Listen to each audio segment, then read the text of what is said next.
नमस्कार, आप सभी का स्वागत है द सुधांशु शो में, जिसमें हम करवाते हैं आपकी मुलाकात किसी ऐसे खास व्यक्तित्व से जिन्होंने अपने क्षेत्र में कुछ हट के कुछ विशेष काम किया है। जी हाँ, इसी क्रम में हम मिलवा रहे हैं आपको श्री अनुराग पाठक जी से। नमस्कार।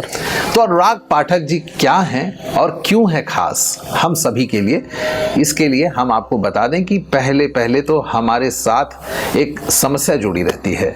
एक जमीन के टुकड़े को एक घर बनाना, उसमें सपनों को सजाना और किस तरह से किस क्षेत्र में क्या होना चाहिए, आंगन किधर होना चाहिए, अलमारी किधर होनी चाहिए, इसका क्या महत्व है हम सभी के जीवन में, इस पे हम करेंगे खास चर्चा अनुराग जी से। तो पहले अनुराग जी, आपका बहुत बहुत स्वागत है हमारे शो में। बहुत बहुत धन्यवाद। तो अनुराग जी, पहले ये बताइए कि क्या आप सिविल से आपने किया हुआ है अपना कोर्स या फिर आर्किटेक्चरल का जैसा आप काम करते हैं? देखिए, बेसिकली हमने आर्किटेक्चर का कोर्स किया हुआ है जी। ये 5 साल का कोर्स होता है। जी जी। इसको बैचलर इन आर्किटेक्चर कहते हैं। अच्छा। तो ये करने के बाद फिर हम लोग मैच्योर प्रैक्टिस करने के नाते आपको कम से कम 10 साल की प्रैक्टिस करनी होती है। अच्छा। उसके बाद ही आप मैच्योर आर्किटेक्ट्स कहे जा सकते हैं। अच्छा, तो आपने क्या मतलब सिविल की पढ़ाई ना करके सीधा आपने शुरू ही आर्किटेक्ट से किया? हाँ, शुरुआत से ही हमने बीआर का स्ट्रीम ही अलग होता है। तो यही क्षेत्र क्यों आया? क्योंकि सिविल में जबकि आपको ढेर सारे इतने पुल और इतनी सड़कें बन रही हैं, उसमें काम भी बहुत था। आर्किटेक्ट तो तब आदमी चूज करता है जबकि उसको ये लगता है कि इससे ज्यादा का काम हमें मिल सकता है। देखिए, उसके पीछे बहुत बड़ा कारण था। जी। बचपन से मेरा दिमाग जो है थोड़ा सा क्रिएटिव दिमाग रहा है। जी, जिसको हम लोग बोलते हैं खुराफाती। खुराफाती, एकदम बिल्कुल सही कहा आपने। जी। और शुरुआत से ही मैं जब 7 साल का था, जी, तब उसी एज से मैंने पेंटिंग बनाना शुरू किया था। मैं स्केचिंग करता था, पेंटिंग करता था, चीज़ों को विजुलाइज करता था। अच्छा। और उनको पन्नों पे उतारता था, उकेरता था, उनमें रंग भरता था। जी। तो ये सब करते करते उसका आइडिया एक पहले से दिमाग में एक भगवान के द्वारा कहिए ईश्वर प्रदत्त एक कीड़ा था। जी जी। कुछ करने का जो बाकी लोगों से कुछ अलग करना है, ये बचपन से ही हमने सोचा हुआ था। अच्छा। तो जब मैं बड़ा हुआ तो साइंस में भी मेरा इंटरेस्ट था। जी जी। और इसमें फिजिक्स, केमिस्ट्री, मैथ भी रिक्वायर्ड होता है। जी जी। तो उस नाते एक कॉम्बिनेशन जो बन रहा था जी। करियर जब चूज करने का टाइम हुआ, तो ये हुआ कि जिसमें आपका आर्टिस्टिक माइंड भी काम करे और साथ ही साथ आप टेक्नोलॉजी का भी इम्प्लीमेंटेशन करें। जी। तो उस नाते मुझे लगा कि ये बेस्ट फील्ड है हमारे लिए। जी। और फिर हमने इस फील्ड को अच्छा, ये अनुराग जी, अभी हम ये जानना चाहते हैं कि आर्किटेक्ट जी और सिविल इंजीनियर, इन दोनों में बेसिक डिफरेंस क्या होता है? बेसिक डिफरेंस, सिविल का काम तो दोनों करते हैं। बिल्कुल बिल्कुल। लोग सोचते हैं, कंफ्यूज हो जाते हैं जनरली लोग कि सिविल इंजीनियर और आर्किटेक्चर में कोई डिफरेंस नहीं जी, लेकिन बहुत बड़ा मेजर डिफरेंस होता है जी। देखिए, एक civil engineer fully technical mind होता है जी, क्योंकि उसको देखना है कि कैसे किसी बिल्डिंग को खड़ा किया जाए, बीम कैसे बने, हाँ, उसमें स्ट्रक्चर पे विशेष ध्यान दिया जाता है कि उसकी मजबूती रहे, टिकाऊ रहे, ड्यूरेबिलिटी रहे। और साथ ही साथ उसमें ये भी देखना होता है कि कॉस्टिंग, बजटिंग, मतलब जो फंक्शनल चीजें हैं जी जी। लेकिन प्लानिंग सिविल इंजीनियरिंग में उतनी मायने नहीं रखती।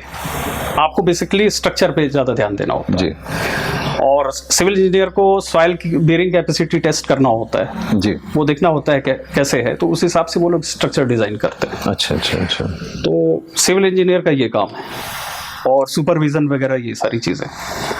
लेकिन जो आर्किटेक्ट का काम होता है, ये होता है उसकी पूरी प्रॉपर प्लानिंग, उसमें जितने भी स्पेसेस हैं जी, जैसे कि बिल्डिंग का पर्पस क्या है, किस पर्पस से बिल्डिंग बन रही है। तो जैसे रेजिडेंशियल, एक जनरली लोग रेजिडेंशियल ज़्यादा जानते हैं जी, सबके पास घर आवासीय है, आवासीय तो हर आदमी फैमिलियर है घर से। तो एक घर में किचन कहाँ होना चाहिए जी, कितने स्पेसेस होने चाहिए, और क्या उसका फंक्शनल यूज़ है, मतलब उसका सर्कुलेशन कैसे होना चाहिए, ये सारी चीज़ें उसमें प्लान करना होता है। अच्छा। प्लस घर का जो आपका एस्थेटिक्स जिसको हम लोग कहते हैं, मतलब आपका घर का जो लुक है और ब्यूटी है आपकी, ये उसको एनहांस करना, उसको बढ़ावा देना, प्लस कुछ क्रिएटिव चीजें डालना जी। तो ये तो एक सिंपल घर की बात है जी। उसके अलावा फिर आपकी रेजिडेंशियल के अलावा इंस्टीट्यूशनल हो गई बिल्डिंग जी। और गवर्नमेंट बिल्डिंग्स हैं, ऑफिसेज हैं, एयरपोर्ट है जी। बस टर्मिनल है, ये सारी चीजें हम लोग करते हैं। अच्छा अच्छा अच्छा अच्छा। अनुराग जी ये बताएं कि जब कोई भी बिल्डिंग बनती है तो उसमें वास्तु बहुत मायने करता है कि किस कोण पे किचन होना चाहिए, एंट्रेंस किधर होना चाहिए, या फिर स्टडी रूम, स्लीपिंग रूम, या फिर खाने का कमरा, कहाँ पे पूजा घर होना चाहिए, ये सारी चीजें। तो ये बताएं कि इसमें आपका क्या रोल होता है? क्या ये सब कमरे डिसाइड करना आपका काम होता है? देखिए जनरली होता क्या है कि हमें ह्यूमन स्केल का पता होता है जी। जो व्यक्ति का जो एक हाइट होती है जी, उसका एक डायमेंशन होता है और उसका जो डेली का रूटीन होता है, तो उसके लिए अलग अलग स्पेसेस की जरूरत पड़ती है जी।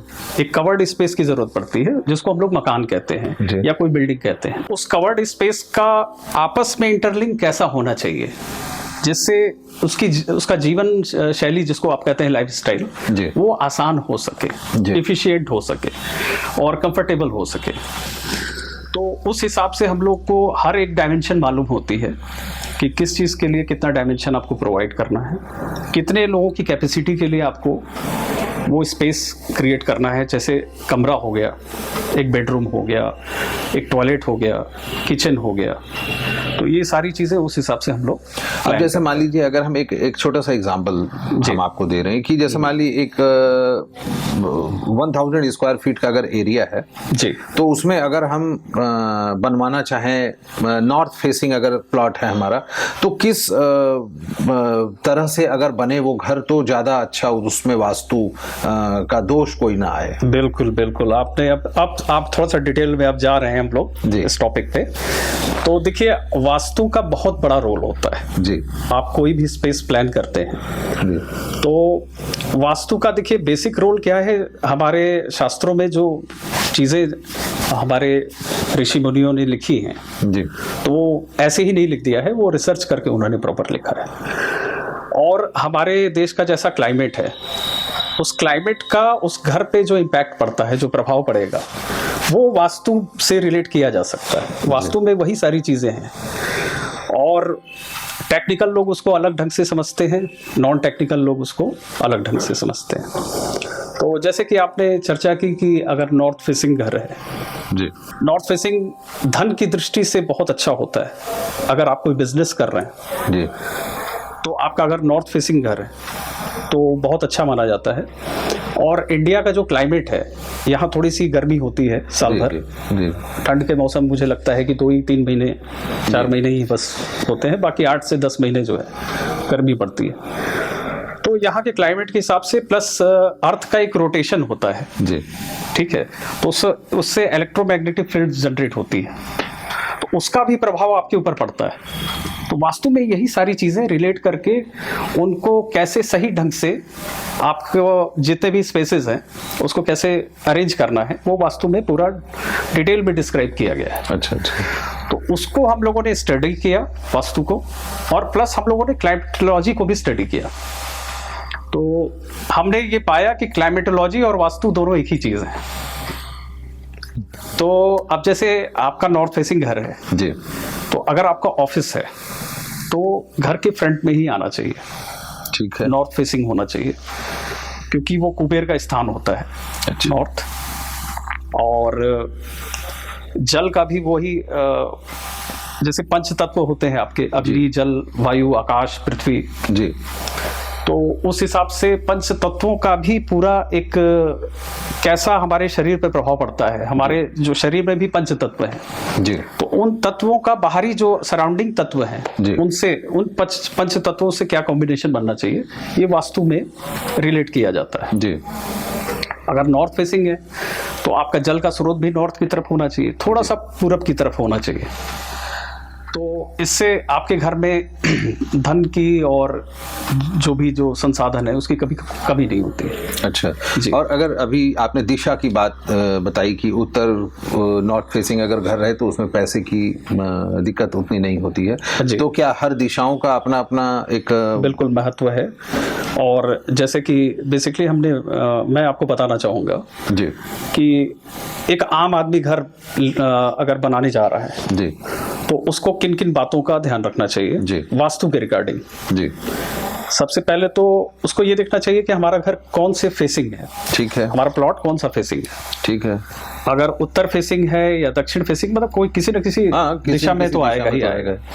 तो उस हिसाब से उसके घर की प्लानिंग होनी चाहिए। बिल्कुल ठीक है।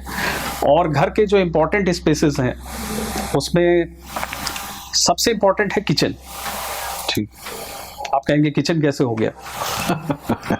किचन से जो अन्न बनता है जी, जो भोजन बनता है जी जी जी, वो हमारे शरीर में जाता है जी, उसी शरीर से फिर शरीर का डेवलपमेंट होता है। डेवलपमेंट होता है। हमारा शरीर भी उन्हीं अन्न से बना हुआ है जी। तो किचन का बहुत बड़ा रोल है। वास्तु के हिसाब से आपका किचन दक्षिण पूर्व में होना चाहिए। तो भोजन आपका अग्नि कोण की तरफ ही बनना चाहिए। गर्म स्थान होता है, अच्छा, अग्नि का स्थान होता है। अच्छा, तो इस वजह से और क्लाइमेट के हिसाब से भी जब उगता हुआ सूरज जब सूरज उगता है तो उसकी पहली किरण जो है अगर आपका दक्षिण पूरब में किचन है तो किचन में आएगी और उससे आपकी जो हाइजीन है वो मेंटेन रहेगा। जी, कीटाणुनाशक होता है। सूरज की जो सुबह की किरणें होती हैं वो कीटाणुनाशक होती है। अभी जब हम लोग दिशाओं की बात कर रहे हैं तो हर दिशाओं का अपना जो महत्व होता है जी। अगर मान लीजिए ईस्ट फेसिंग में अगर घर है तो उसका क्या खास है, वेस्ट का अलग, तो उसका थोड़ा थोड़ा महत्व हमारे दर्शकों को बता दें। जी बिल्कुल, मैं बताना चाहूँगा। फॉर एग्जाम्पल आपने बताया कि ईस्ट फेसिंग घर है, ठीक है। तो ईस्ट फेसिंग घर है तो आपका ईस्ट जो होती है वो सूर्य का स्थान है जी, सूर्योदय वहीं से होता है जी, और वायु का भी स्थान है जी। तो सुबह की शुरुआत अगर ईस्ट फेसिंग घर है जी तो उससे अच्छी होती है, स्वास्थ्य लाभ होता है। और प्लस अगर आप थोड़ा सा धार्मिक हैं या ध्यान योग करते हैं जी, योग प्राणायाम करते हैं तो उस नाते आपका ईस्ट फेसिंग घर है तो आपको एक अच्छी स्पेस मिल जाती है ईस्ट की डायरेक्शन में। वेस्ट का अगर है, पश्चिम का है तो वो पृथ्वी तत्व है। अच्छा। तो पृथ्वी तत्व से क्या होता है कि जो चीजें स्थिर हैं, जैसे आपका मास्टर बेडरूम हो गया, ठीक, या शादीशुदा जिंदगी है उसको स्थिरता चाहिए, परिवार हो गया जी जी जी, स्थिरता चाहिए जी, तो वो पारिवारिक एक्टिविटी पश्चिम की तरफ हो सकती है। दक्षिण पश्चिम जो है वो मास्टर बेडरूम का ही स्थान होता है। अच्छा, बिल्कुल। और अगर किसी का घर दक्षिण मुखी है, अगर साउथ फेसिंग अगर घर है जी, तो उस घर में क्या फायदे या नुकसान है? देखिए, दक्षिण फेसिंग अगर घर है आपका मुखी है जी, तो देखिए उसका कोई नुकसान नहीं है। अच्छा। लोगों के मन में एक बैठ गया है कि दक्षिण फेसिंग घर है तो उसका नुकसान होगा जी, जी, और दक्षिण अच्छी दिशा नहीं होती है जी। ऐसा नहीं है, हर दिशा का अपना महत्व है, और दक्षिण पश्चिम में आपके घर की एंट्री नहीं होनी चाहिए जी, ये ध्यान रखना चाहिए जी। दक्षिण की तरफ एंट्री हो सकती है जी, दक्षिण उत्तर की तरफ, दक्षिण उत्तर तो होता ही नहीं है, दक्षिण पूरब की तरफ आपकी एंट्री हो सकती है जी। ये और अगर मान लीजिए एक आर्किटेक्ट से अगर हम पूछें, अनुराग जी से पूछें जी कि सबसे बढ़िया दिशा, हालांकि हर दिशाएं भगवान की हैं जी, तो अगर आपके ओपिनियन से अगर हम चलें तो सबसे अच्छा दिशा कौन सा माना जाता है? किस तरफ का अगर मुंह मिले घर का, जमीन का, तो वो सबसे अच्छा है? सबसे अच्छा देखिए मेरी दृष्टि से पूर्व मुखी सबसे अच्छा होता है। अच्छा। उसके बाद आता है उत्तर मुखी, फिर पश्चिम मुखी है, और लास्ट में फिर दक्षिण मुखी होता है। लेकिन एक और पहलू है इसमें जी, आपका प्लॉट कोई भी मुखी हो जी वो मैटर नहीं करता है जी आप उसके अकॉर्डिंग कैसे प्लान कराते हैं जी ये महत्व रखता है। जी जी। अच्छा, अगर मान लीजिए जैसे किसी के घर में अगर बनवा लिया उसने घर जी और उसमें कुछ एक चीजें ऐसी हैं जो कि गलत हो गई हैं, उसको पता चल गया कहीं ना कहीं से, तो क्या इसको दूर किया जा सकता है इस गलती को? हाँ, बिल्कुल दूर किया जा सकता है। अगर कोई मेजर गलती नहीं है, छोटी मोटी गलती, तो उसको सुधारा जा सकता है। जैसे बड़ी गलतियों में क्या है कि आप उत्तर पूरब का जो कोना होता है जी, उसमें अगर आपने टॉयलेट बना दिया जी तो वो राहु का स्थान, राहु को आपने ईशान कोण में बैठा दिया जी, अब उसको सुधारा नहीं जा सकता, उसको आपको तोड़वाना पड़ेगा। अनुराग जी, आप खुद एक अच्छे आर्किटेक्ट हैं, तो आप बनारस के जो विकास कार्य हो रहे हैं जी, आपके अकॉर्डिंग कैसा आप फील कर रहे हैं, कैसा काम हो रहा है बनारस में? देखिए, ऐसा है कि बनारस में सरकार ने काफ़ी काम किया हुआ है जी। सबसे बड़ी जो कमी थी यहाँ पे रोड इंफ्रास्ट्रक्चर नहीं था जी। सड़कें बहुत चौड़ी नहीं थी, पतली थी, नैरो थी, अक्सर जाम लगता रहता था जी। और प्लस एक छोटी सी दूरी तय करने में एक घंटे लग जाते थे। जी जी जी जी। और जगह जगह गड्ढे थे जी, गंदगियाँ थी जी। तो इन सब चीज़ों पे काम हुआ है, सुधार हुआ है जी। और मैं सरकार के द्वारा किए गई योजनाओं का जो भी कार्य हो रहा है जी, उसकी प्रशंसा करता हूँ। जी जी। लेकिन हमारी एक छोटी सी राय थी जी, जो जरूर मैं आप अपने दर्शकों को से साझा करना चाहता हूँ। जरूर जरूर। सरकार हमसे काम लेती है, सरकार हमें हमारे पास भी बहुत सारे काम आते हैं जी, जो सरकार का हम लोग काम करते हैं, तो सरकार से हमारी थोड़ी सी छोटी सी एक रिक्वेस्ट थी जी, कि जो भी हम लोग प्लानिंग करते हैं जी, उसके लिए हमें थोड़ा सा समय दिया जाए।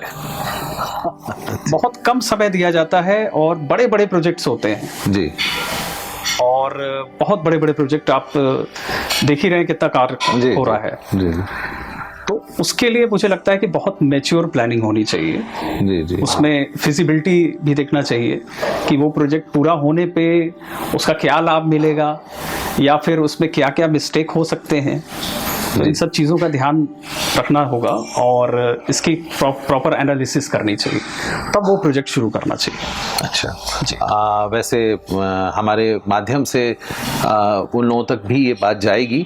अच्छा, अब एक सवाल, एक छोटा सा मासूम सवाल है मेरा जी। कि कोई भी घर बने तो उसके लिए आइडियल कितनी जमीन, कम से कम में हम चलते हैं, कम से कम कितनी प्लॉट एरिया हो तो चल जाएगा काम?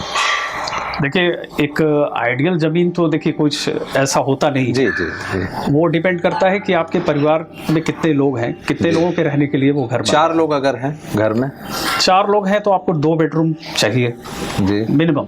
जी। तो उस हिसाब से आपका एक ड्राइंग रूम भी होना चाहिए जी। तो मुझे लगता है कि कम से कम 1360 स्क्वायर फीट या 1500 स्क्वायर फीट के, हाँ, मिनिमम होनी चाहिए जी। क्योंकि आपको कुछ ग्रीन एरिया भी अगर मिल जाती है घर में जी जी जी, तो थोड़ा अच्छा हो जाता है। जी जी। अच्छा, अभी अनुराग जी आप बनारस में काफ़ी दिन से काम कर रहे हैं जी, और बाहर के भी आप प्रोजेक्ट्स करते रहते हैं जी। तो ये बताएं कि पहले के आर्किटेक्चरल काम में और अभी में क्या कुछ अंतर देखते हैं? जी, पहले से तो काफ़ी अंतर आया है। जैसे पहले प्रोजेक्ट्स होते थे और उनकी प्लानिंग होती थी, फिर कंस्ट्रक्शन किया जाता था। अब क्या होता है कि अब सस्टेनेबल बिल्डिंग, आपने सुना होगा, सस्टेनेबल बिल्डिंग पे जोर दिया जा रहा है और ये होना भी चाहिए। सस्टेनेबल बिल्डिंग है क्या, पहले हमारे दर्शकों को ये बताइए। जी जी जी, बिल्कुल सही कहा आपने, पहले मालूम होना चाहिए लोगों को। जी। देखिए, सस्टेनेबल बिल्डिंग ऐसी हो जो सस्टेन कर सके, लंबी चल सके, जी जी, बिना नेचर को हार्म किए, प्रकृति का बिना दोहन किए, जी, ऐसी बिल्डिंग बनाना जी, जिससे हमने नेचर में जैसे पेड़ वगैरह बहुत कटते हैं जी, तो ग्रीन एरिया कम हो जाती है। जी। तो सस्टेनेबल बिल्डिंग ऐसी होती है जो ग्रीनरी का भी ध्यान रखती है, एनर्जी इफिशिएंट भी होती है, यानी कि जो ऊर्जा का कंजप्शन होता है, दोहन होता है, वो कम से कम हो सके। जी। जैसे एयर कंडीशनिंग का कंजप्शन है जी तो ऐसी बिल्डिंग में एयर कंडीशनिंग का कंजप्शन कम होता है जी और उसके कंस्ट्रक्शन में जो मटेरियल लग रहा है जी वो आपका ऐसा मटेरियल होना चाहिए जो जिसके प्रोडक्शन में भी प्रदूषण नहीं हो, उस बिल्डिंग के कंस्ट्रक्शन में भी ज़्यादा प्रदूषण न हो। हालांकि 100% कोई बिल्डिंग सस्टेनेबल नहीं हो सकती, जी, लेकिन अगर 30% से ज़्यादा अगर है सस्टेनेबल तो उसको सस्टेनेबल बिल्डिंग माना जाएगा। क्या बात है। और इतनी अच्छी अच्छी जानकारी आपने हमारे दर्शकों से शेयर की, इसके लिए बहुत बहुत धन्यवाद। धन्यवाद। तो आज के हमारे शो में बस इतना ही। अगली बार हम होंगे एक नए अतिथि के साथ। तब तक हम अभी अनुराग पाठक जी से आज्ञा लेते हैं। धन्यवाद सर। धन्यवाद। धन्यवाद। नमस्कार।